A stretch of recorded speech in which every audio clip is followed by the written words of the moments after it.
మైథిలిను support చేస్తూ మాట్లాడిన హరిశ్చంద్ర. అది చూసి కోపంతో రగిలిపోయిన చందన.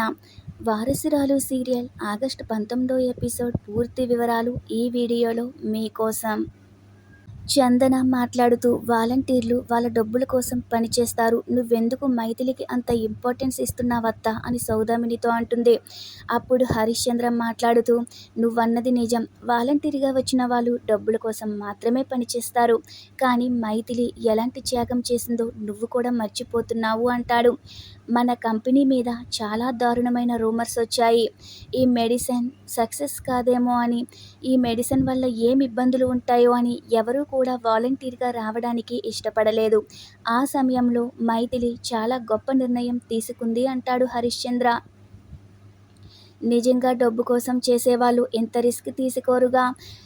సౌదామిని మైథిలి మంచితనాన్ని గుర్తించింది. నాకది తప్పుగా అనిపించట్లేదు. సౌదామిని మైథిలి మీద కృతజ్ఞతతో నడుచుకుంది. అందులో తప్పు ఏముంది అంటాడు హరిశ్చంద్ర.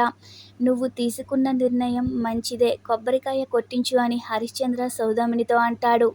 అంతా శుభం జరగాలని, ఈ మెడిసిన్తో బావ గొప్ప స్థాయికి ఎదగాలని మొక్కుకుంటుంది మైథిలి. ఆ తర్వాత కొబ్బరికాయ కొడుతుంది. ఇక కొబ్బరికాయలో పువ్వు వస్తుంది. అది చూసిన పూజారి గారు, నీ చేతిలో ఏదో మాయుందమ్మా, ఆ దేవుడి కోసం కొట్టిన కొబ్బరికాయ పువ్వొచ్చింది. దేవుడు అలా చేశాడు. మీకు ఇక నుంచి అంతా మంచే జరుగుతుందని, మీరు తలపెట్టిన కార్యక్రమాలన్నీ విజయవంతమవుతాయని పూజారి గారు అంటారు. ఇక హరిశ్చంద్ర సాకేత్ మైథిలితో మాట్లాడుతూ, ఈ మెడిసిన్తో కంపెనీ మరొక మెట్టు ఎక్కబోతుంది అంటాడు. మీ మైథిలికి కూడా ఎంతో కొంత అనుభవం ఉంది కాబట్టి ఇద్దరూ కలిసి ఈ కంపెనీ బాధ్యత తీసుకోండని హరిశ్చంద్ర అంటాడు. ఇంట్లో అయినా ఆఫీస్లో అయినా భార్యాభర్తలు ఇద్దరూ కలిపి పనిచేస్తే ఆర్థికంగా ఇంకా గొప్పగా సంపాదిస్తారు అంటాడు హరిశ్చంద్ర. అది చూస్తున్న చందన కోపం వచ్చి కోపంతో రగిలిపోతూ పక్కకు వెళ్ళిపోతుంది.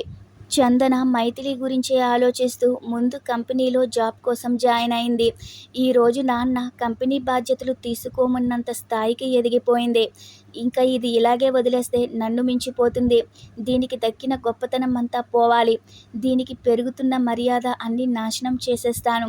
అతి త్వరలోనే నీ మీద నేను చేయబోతున్న యుద్ధానికి సిద్ధంగా ఉండు మైథిలి అని చందన అనుకుంటూ ఉంటుంది. మరో సీన్లో నాగేంద్ర ఉషకు వైద్యం చేస్తూ, నీకు మాటలొస్తే మొట్టమొదటిసారిగా నాతోనే మాట్లాడతావా అంటాడు. నన్ను ఏమని పిలుస్తావు? నా మీద నువ్వు కోపం పెట్టుకోలేదుగా అని నాగేంద్ర మాట్లాడుతూ ఉంటాడు. నీకేమీ తెలియని వయసులో నీకు నేను ఎంత అన్యాయం చేశానో అది నీ మనసులో పెట్టుకోవద్దమ్మా అంటాడు. నువ్వు కోరుకున్న జీవితమంతా నేను నీకు తిరిగి ఇచ్చేస్తాను అంటాడు నాగేంద్ర. నాకు కావలసింది ఒక్కటే, నీకు మాటలు రాగానే నిన్ను క్షమించాను మావయ్య అని ఒకే ఒక్క మాట చెప్పమ్మా చాలు, సరేనా అంటాడు. మరో సీన్లో మైథిలి సాకేత్ దగ్గరికి వెళ్ళగానే ముందు నగలు తీసేయి, చూడలేక చచ్చిపోతున్నాను అంటాడు. అలా మాట్లాడతావేంటి? నా శరీరం మీద ఈ నగలు నయగారా జలపాతంలా మెరిసిపోతున్నాయి అంటుంది మైథిలి. నీ ఒంటి మీద నీకు అలా అనిపిస్తుందా? నాకు అలా అనిపించట్లేదు, ఒళ్ళంతా జలచరిస్తుంది అంటాడు సాకేత్. నువ్వు పైనుంచి కిందకి సరిగ్గా చూడు అంటుంది మైథిలి. కనక మహాలక్ష్మికి కజిన్ సిస్టర్లా మెరిసిపోతున్నాను అంటుంది. నేను అందంగా ఆనందంగా ఉండడం నువ్వు చూడలేకపోతున్నావు, అందుకే ఇలా వంకలు పెడుతున్నావు అని మైథిలి అంటుంది. మళ్ళీ నగలెప్పుడేసుకుంటానో ఒక 2 ఫోటోలు తీ అని సాకేత్ని అడుగుతుంది. నువ్వు చూడ్డానికే చిరాగ్గా ఉన్నావంటుంటే పిచ్చి పిచ్చి ఫోటోలు తీయమంటావా? నేను ఫోటోలు తీయను. పిచ్చిగా మాట్లాడుతున్నావు, అసలు ఏం మాట్లాడుతున్నావో అర్థమవుతుందా అని సాకేత్ అంటాడు. ఫోటోలు తీయనని సాకేత్ అనేసరికి ఏం మాట్లాడుతున్నావు? ఇప్పుడు నా పొజిషన్ తెలిసే మాట్లాడుతున్నావా అని మైథిలి అంటుంది. పొజిషన్ గురించి నువ్వు మాట్లాడొద్దు. ఎవరి పొజిషన్ ఎప్పుడు ఎలా మారిపోతుందో ఎవరికి తెలుసు. పొజిషన్లు పర్మనెంట్గా ఉండిపోతాయని కలలు కనొద్దని సాకేత్ అంటాడు. ఒక పెద్ద మహావృక్షమైన చిన్న బీజంతోనే మొదలవుతుంది. అత్తయ్య దృష్టిలో ఇప్పుడు నేను దేవతను. నేను ఇప్పుడు చాలా ఎత్తులో ఉన్నాను, మర్చిపోయావా? పూజ జరిగినప్పుడు అత్తయ్య నన్ను ఎంత పొగిడిందో అని మైథిలి చెప్తూ ఉంటే ఇప్పుడు బానే పొగుడుతుంది. నీ నిజస్వరూపం తెలిసాక నీ పతనం చూస్తుందని సాకేత్ అంటాడు. అందుకే నేను ఇందాక మహావృక్షం ఎగ్జాంపుల్ చెప్పాను.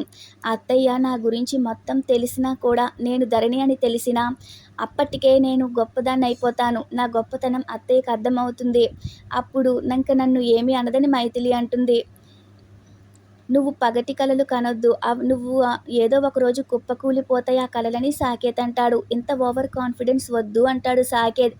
ఎప్పుడైనా సరే మనం పాజిటివ్ యాటిట్యూడ్‌తోనే ఉండాలని మైథిలి అంటుంది.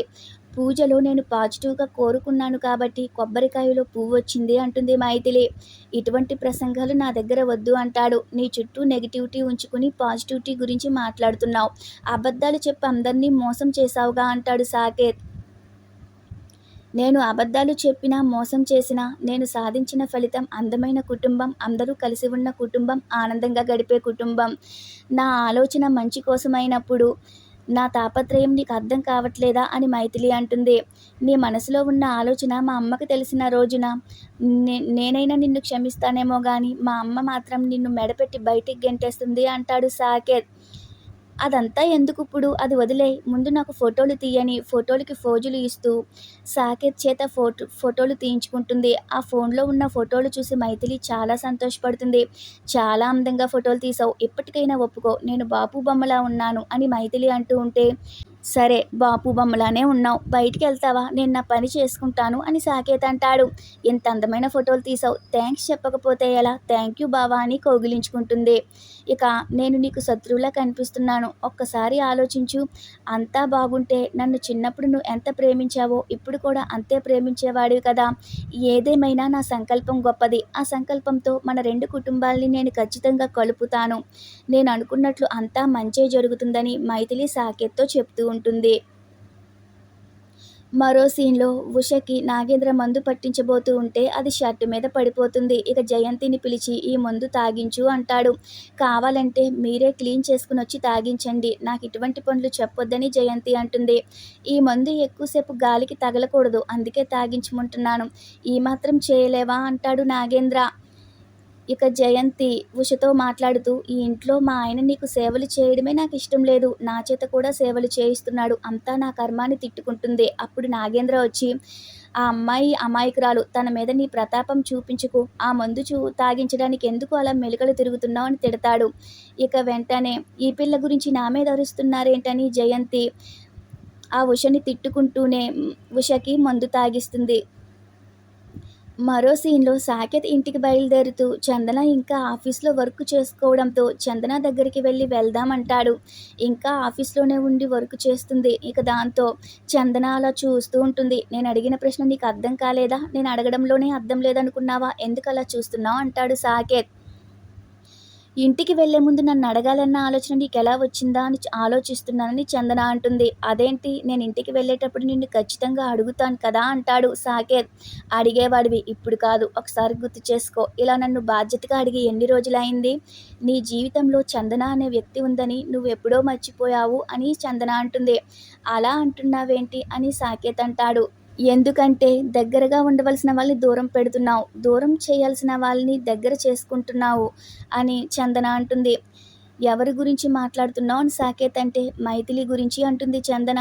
నీకేమైంది అంటాడు సాకేత్. ఆ ప్రశ్న అడగాల్సింది నేను అంటుంది చందన. అసలు నీకేమవుతుంది? నన్ను పట్టించుకోవడం లేదు. మైథిలికి ఇవ్వాల్సిన విలువ కంటే ఎక్కువ విలువిస్తున్నావు. నీకు తెలియకుండానే ఆ మైథిలిని నీ జీవితంలో నుంచి ఆక్రమించుకుంటున్నావు. శాశ్వతంగా స్థిరపడిపోవడానికి కావలసిన సపోర్ట్ అంతా మైథిలికి నువ్విస్తున్నావు. అది మనింట్లోనే ఉండేలా నీకు తెలియకుండానే నువ్వు తనకి సపోర్ట్ ఇస్తున్నావు. గమనించుకో అంటుంది చందన. ఈ రోజుతో ఈ ఎపిసోడ్ పూర్తవుతుంది. రేపటి ఎపిసోడ్‌లో మళ్ళీ కలుద్దాం. Thanks for watching our video.